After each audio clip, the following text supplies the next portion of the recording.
Hey, here are 5 stupid things I've noticed since last time. The federal government is shut down.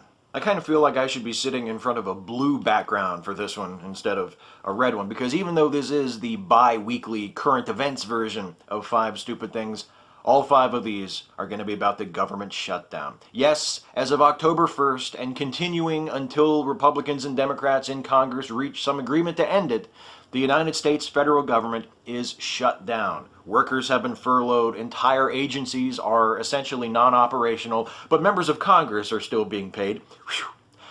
And for what?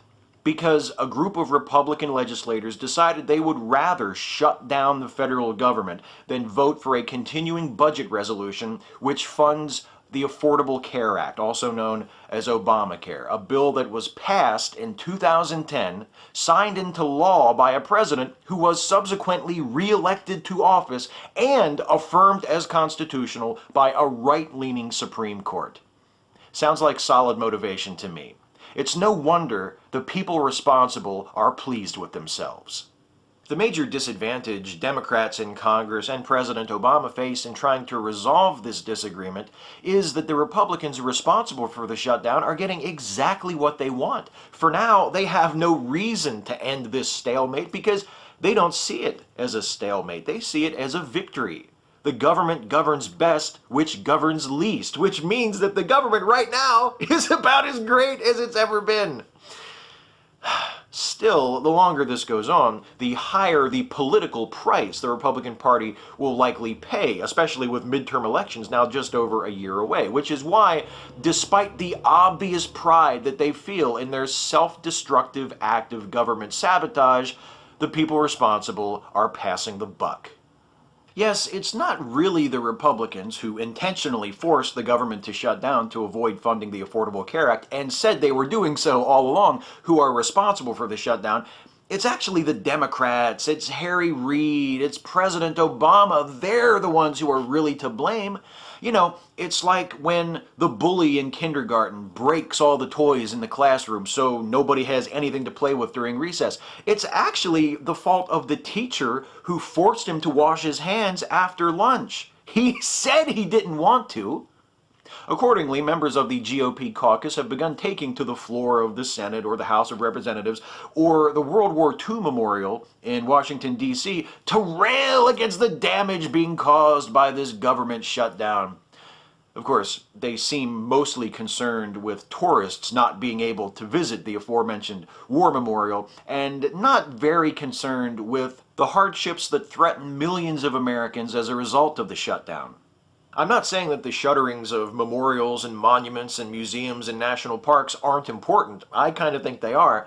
But those things pale in comparison to the problems faced by millions of Americans who depend on federal government programs to provide them with basic needs like food for themselves and their children. The state-administered Supplemental Nutrition Program for Women, Infants, and Children, also known as WIC, has no federal funding to pay its administrative costs as long as the shutdown goes on. If the shutdown lasts longer than this month, then the federally funded school lunch program, which provides lunch for children of low-income families at reduced costs, will run out of money. And so, by the way, will the Department of Veterans Affairs, which means that 4 million American veterans will no longer be receiving their pension and compensation checks. But hey, the real outrage was that they couldn't get into the World War II Memorial, right? We all agree on that. These are just some of the real-life consequences of this contemptible bit of political theater, which is made all the more contemptible by the fact that the people responsible don't give a shit. I know I've said this before, and sadly I expect I'll have occasion to say it again at some point in the future, but it bears repeating now.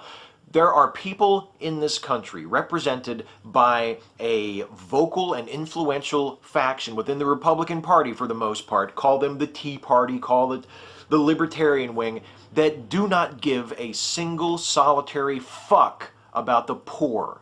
And not only do they not care about the poor, they want you to know about it. They're proud of it. They campaign on promises to cut programs that benefit the poor. They proudly, openly attack government programs like SNAP and Medicaid and the people who use them. And now they pat themselves on the back and fancy themselves champions of limited government and individual liberty for contriving a crisis that affects those most in need, most of all.